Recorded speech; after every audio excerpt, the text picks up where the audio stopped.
As 2025 winds down, we're taking a look back at some of the biggest news stories that KVUE covered this year.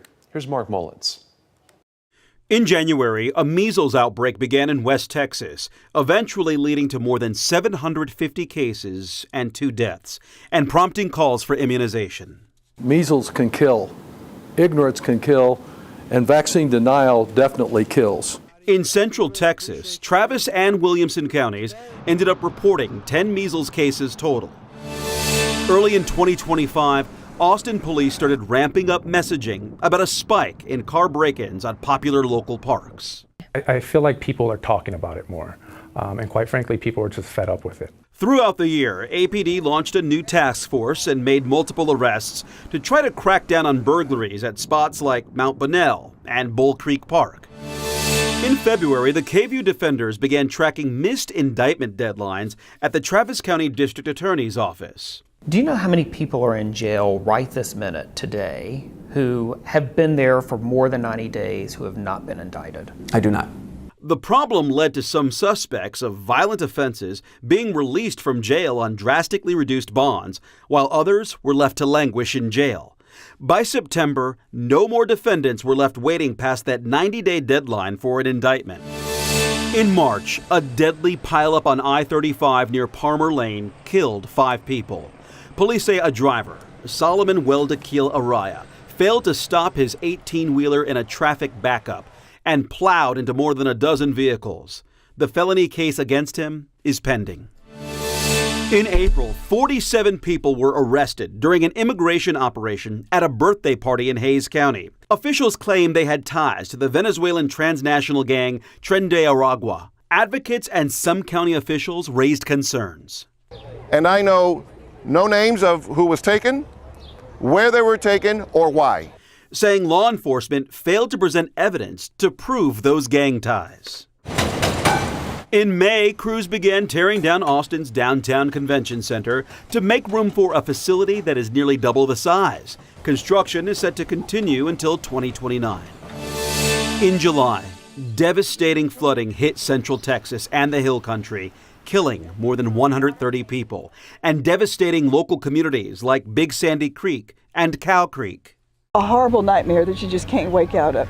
In Kerr County, the Guadalupe River surged, killing 27 campers and counselors at Camp Mystic. These lives of these precious children, we will never unhear the stories. A young camper from Austin named Seal Stewart remains missing.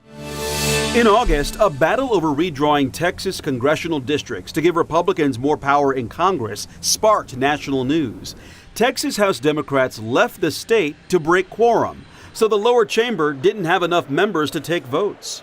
The tool they're using is a racist, gerrymandered map.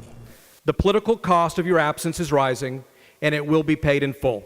After about 2 weeks, lawmakers returned, and the new map was approved.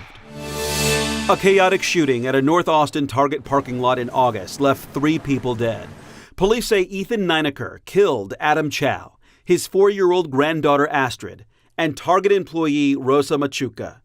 After the shooting, police say he robbed and assaulted multiple people before he was arrested in South Austin. He said that he was Jesus, and there was really no reason whatsoever given it. Nineker faces multiple charges and has been ordered to undergo a mental health evaluation. In September, Austinites received an answer to a question they'd been asking for decades. Who killed these girls? Austin police identified the deceased Robert Eugene Brashers as the man responsible for the gruesome yogurt shop murders in 1991. DNA linked him to the deaths of Jennifer Harbison, Sarah Harbison, Amy Ayers, and Eliza Thomas. It has been so long, and all we ever wanted for this case was the truth. The pain that you have endured over the decades can never be healed, but I hope you can stop asking who did this to your girls. In October, Central Texas's largest school district began notifying families about plans to close 13 schools to deal with a budget shortfall and declining enrollment. Doing nothing is not possible. We just don't have that luxury at this moment. After pushback from parents and concerns about the integrity of the feedback process, AISD leaders ended up amending their proposal to close 10 campuses by the start of next school year. The new fiscal year for the city of Austin came with a controversial change: a $1 million logo across departments in an attempt to streamline the city's brand. In November, Austin voters shot down Proposition Q, the city's proposed 20% property tax rate increase compared to the previous year. The voters have told us they want us to go back to basics. So council members went back to the drawing board, approving an amended, smaller budget that raises taxes by the maximum rate allowed without voter approval.